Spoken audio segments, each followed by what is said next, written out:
Hello everyone and welcome back to the Game Shed with me, Mark, and welcome to another weekly update, although it has been 2 weeks since my last update. Not a huge amount I could do about that, to be honest, because I was away on business. There's just some things in life that you can't change. So I've had a bit of a break, I've had a couple of weeks off, but I am back looking at what is new in this PlayStation Classic community. There is tons of stuff going on, tons of stuff I've got to try and cover within a relatively short video, so I'll try not to let it drag on too much. There's tons of stuff I want to update you on.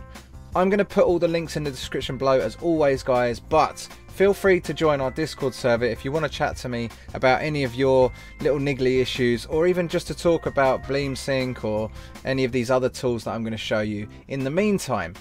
So if I don't make videos for a little while, chat to me on there. It's much easier. So let's get straight into all the updates, all the things that are going on within the community. It is mental. There's loads, and as you can see with all my tabs that are open, these are the things that I wanted to update you on. So first of all, there has been on the 30th of January a post was put up by Mr. Dr. Dalek, all about what's gone on with Bleemsync. This is the state of the Bleem. It's a blog post essentially from Dr. Dalek, sort of explaining a few things, which I think is fantastic because it kind of puts it all out there. He also did a video update on his YouTube channel, so if you search him up on YouTube, there's a video update on there as well. So what the hell went on during that whole period when the countdown was there and 1.0 was being released and everything kind of went a bit crazy. So yeah, this update is definitely worth reading just to kind of skim through it. There's a whole load of stuff about when they met after the 1.0 release. The project is now being organised with project management tools. Development schedules and timelines are no longer to be established, so there won't be any more countdowns.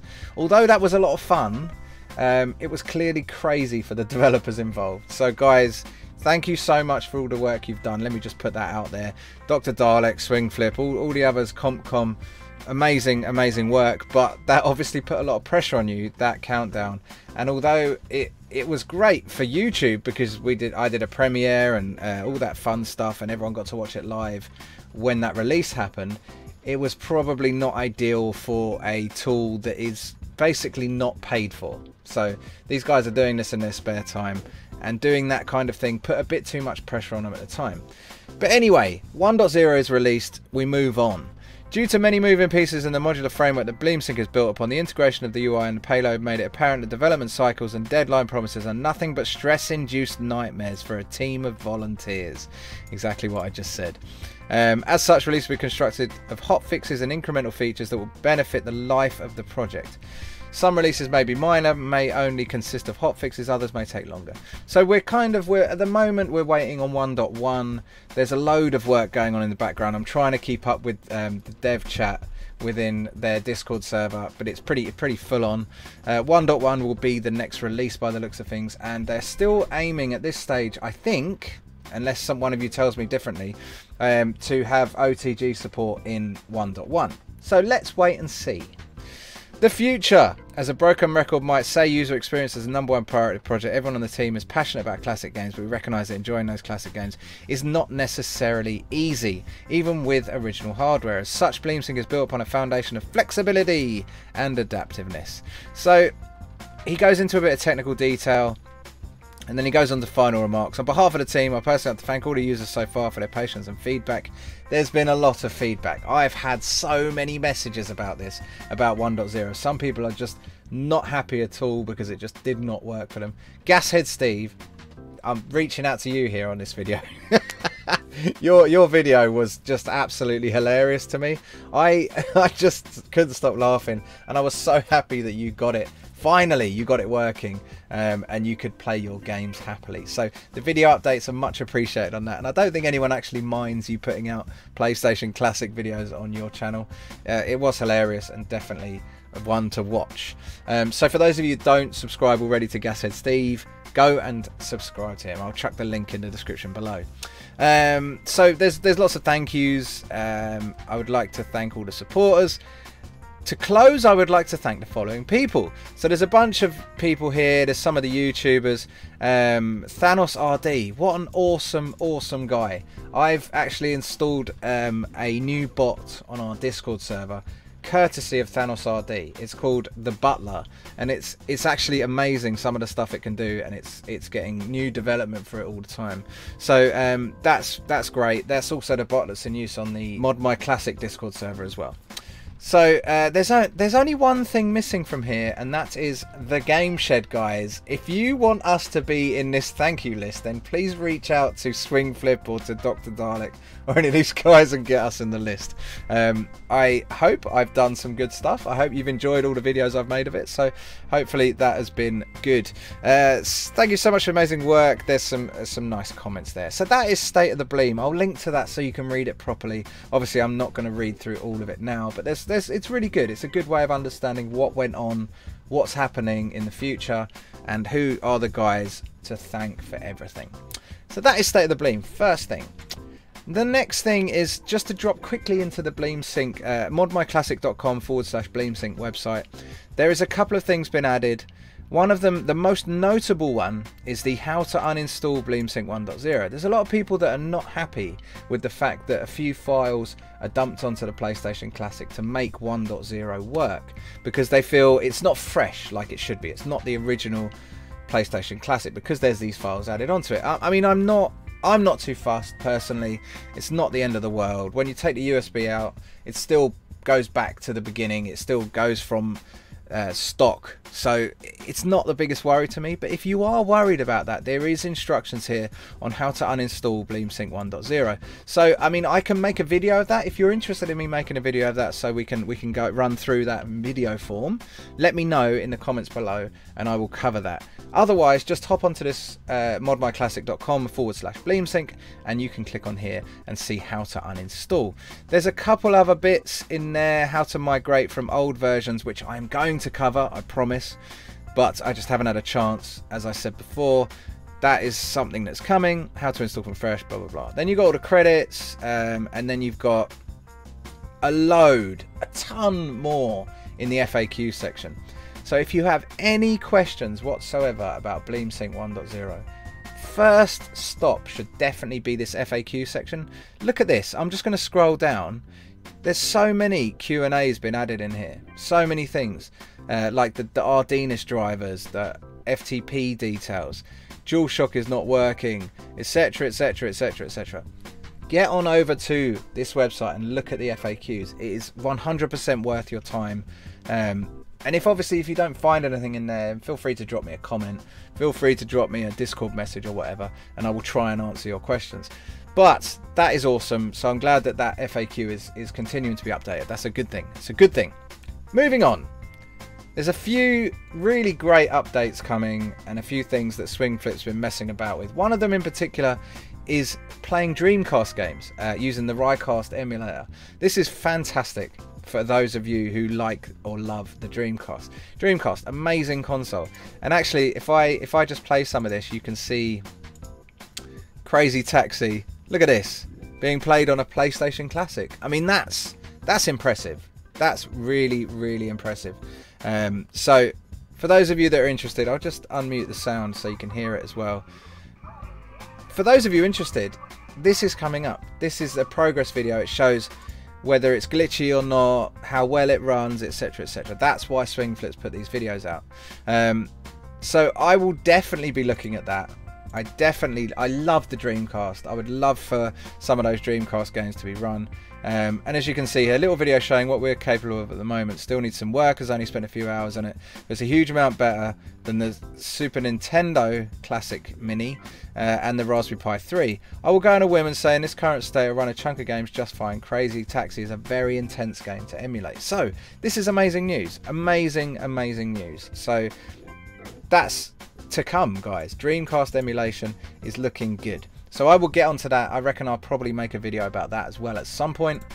Moving on, there has been an update to the 8BitDo adapter. This little puppy. Yep. And some of the things you can see in here that they've added: vibration for Switch Pro, Switch Joy-Cons, Wii U Pro and Wii controllers. I mean, that's a great start.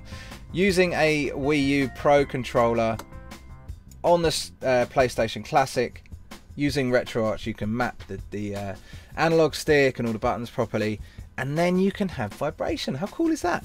Added mode light, so blink once per cycle for D input, X input, blink twice, blah blah blah. So there's some extra lights. Added the function of calibrating joysticks for Xbox One Bluetooth controller, good stuff. Added the function of hide the cursor. Look at this, guys, this is great news. This was that annoying little cursor that was coming up in the top left of the screen when we plugged in this little puppy. So select plus A plus X, B plus X plus Y. I mean, it's a bit of a it's all the buttons. It's all the buttons on the controller to turn off the cursor. Fix the bug that some Wii U Pro controllers buttons can't be recognised off a Bluetooth connection. I wonder if that'll fix my dodgy controller. This little bad boy, the one with the SNES controller on the front. That went absolutely haywire when I hooked it up to this the other day when I did that video. So hopefully that'll fix that. Fix the abnormal vibration problem of Crash Bandicoot on Switch. The D-pad of Wii controller mapped to left joystick. Enhanced Bluetooth connection stability. So this is all good news. Actually, there's a comment here. This firmware does not fix the mouse cursor issue for me if I'm using RetroArch as the emulator for Bleemsync. The new combo just hides the cursor for a split second, it comes right back. I had your experience exactly. Blah blah blah. It's in the manual. Select plus right puts the receiver in Mac OS mode. Coincidentally, this also enables analog sticks in RetroArch, or so I hear. So there's, oh look there, the Game Shed on YouTube just said to remove the USB. So Tony Terry, I did say that. That is one way of doing it. You can take it out and put it back in, and that does get rid of it. But hopefully this update will let you hide it properly. So give that a go, guys, if you've got the adapter. Worth a try. I will be giving that a go as well, no doubt. Moving on, USB drive not working. Try this. I love this article. This has been posted by BL4Z3D247. Not the catchiest of usernames, but at the same time, thank you for the post. There is a tool called Mini Tool Partition Wizard 11, and as you can see, this guy has got some of the USB sticks that haven't previously been working with Bleemsync 1.0. He's got them working using this partition wizard. So I will drop the link to this in the description below. But once again, it's on the PlayStation Classic subreddit. Definitely worth you checking out. So here you go. Add the Bleemsync files, test it out. Blah blah blah. Better success with this tool over others. So that's good news. There is a tool there that could fix some of your issues. I know a lot of you have had issues with USB sticks. Some of them just don't work. Some of them don't work after the initial install when you've formatted it to NTFS or exFAT or whatever. This is a good little tool to give a go. Definitely worth a try. Moving on, look at this. Mod My Classic and Bleemsync was recently published in a 5-page article in a big national French magazine. How cool is that? So it is in French, but as you can see right at the bottom here, Comment jouer à tous les jeux PS1 sur PlayStation Classic. My French is horrendous. Translated, I think that means you can upload PlayStation 1 games to your PlayStation Classic, or something along, play PlayStation 1 games on your PlayStation Classic. I can't remember, I looked it up, but it was something along those lines. And then at the bottom, plus de 8,000 games, basically. They're saying you can put 8,000 games on a console that's only €60. So, I don't know about 8,000. 8,000 is a stretch. I wonder, I think that's what it means. I think that's what it means, add 8,000 games. Don't know about that. I suppose with the RetroArch stuff, you could be adding 8,000 games, but seriously, who's going to add 8,000 games? If you've added that many games to your PlayStation Classic, let me know in the comments below. I would love to hear from you. So there you go. They have been featured in a national French gaming magazine all about Bleemsync and Mod My Classic. Fantastic stuff. Love that. Moving on, we've got a few tools here I want to show you quickly that have been released. I mentioned some tools that are being released from left field, kind of using similar functionality to Bleemsync. One of them is Retro Boot. So for those of you who haven't seen this, this is a lightweight alternative. Boot directly to RetroArch. Now the thing is with Retro Boot, you don't get the PlayStation carousel. You don't get that PS Classic carousel, the original. So if you don't care about that and you just want to use RetroArch, This is quite a nice little tool to use. There's a lot of great features in here, and they are constantly updating this tool. As you can see here, last update 26th of January. Parallelized boot sequence for dramatically improved boot times, implemented log monitoring, blah blah blah blah blah, updated all cores. So there's a lot of core updates going on within RetroArch, etc etc. It's definitely a tool worth checking out, but be warned, it does go directly into RetroArch rather than letting you use the two. Next up on the list is Autobleem. I have got a link for Autobleem here somewhere. Here we go. This is Autobleem, and I will add a link to this GitHub in the description below. Definitely one worth checking out. I'm just going to show you. He's got a preview up on YouTube, as you can see here, for 0.5. I think that's the latest release. Let's have a look. 0.5, 6 releases. There have been, yeah, 0.5.0 is the latest version, and there's so many updates to this, and this is a great little tool that lets you do everything pretty much from the PlayStation Classic. So rather than having a UI on your PC, you do it from the PlayStation Classic.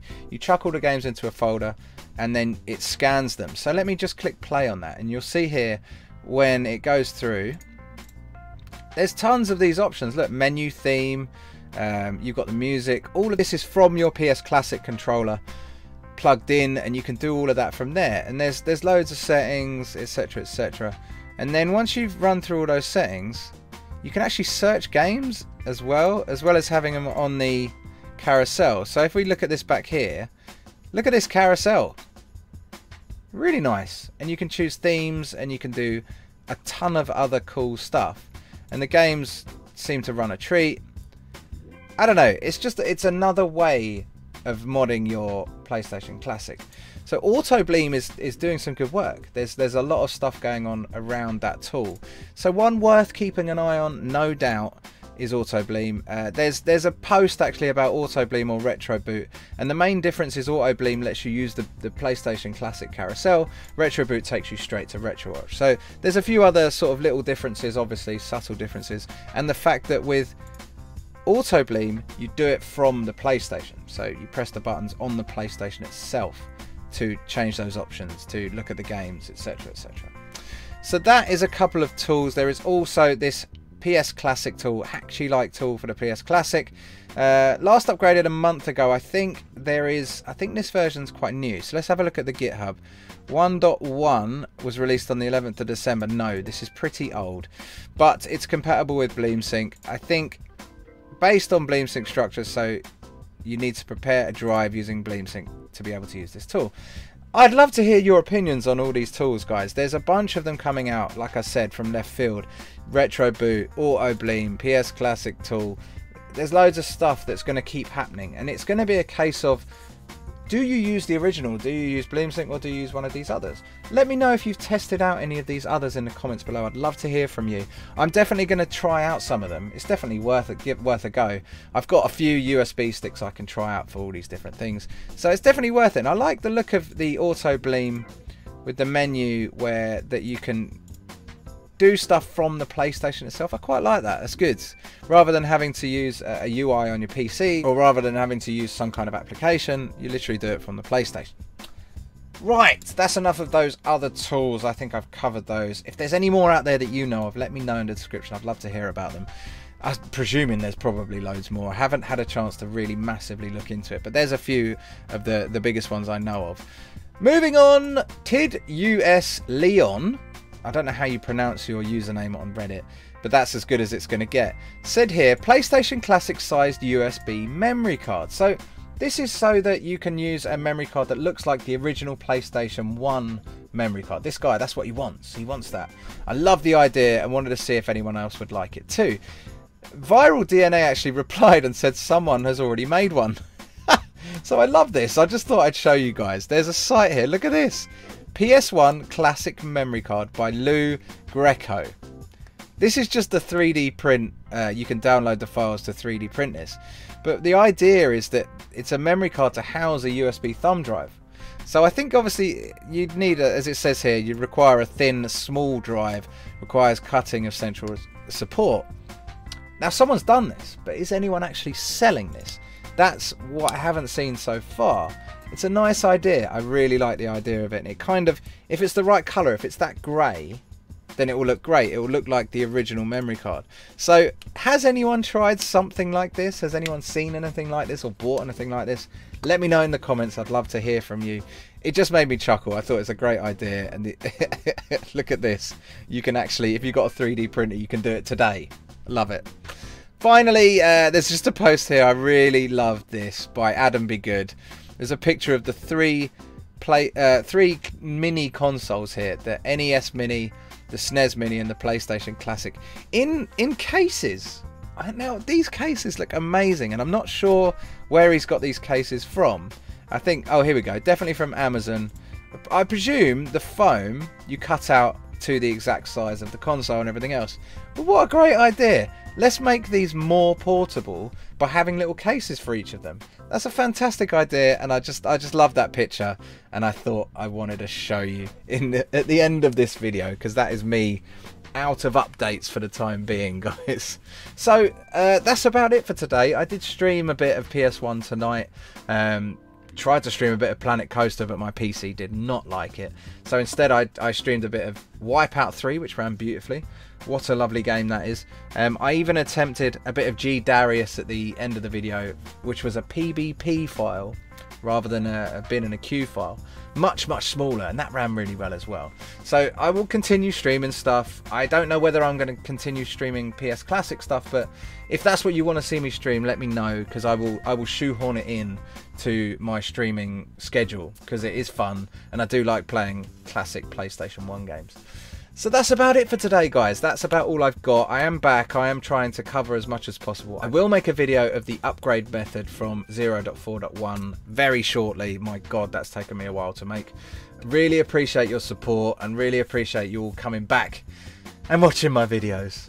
Thank you again to everyone that has joined the Discord and has started following us on Twitter and all these things. It's crazy, crazy, crazy, crazy. I love it. Hopefully, I will see you again very shortly with another video. Until the next time, guys, thank you and bye-bye.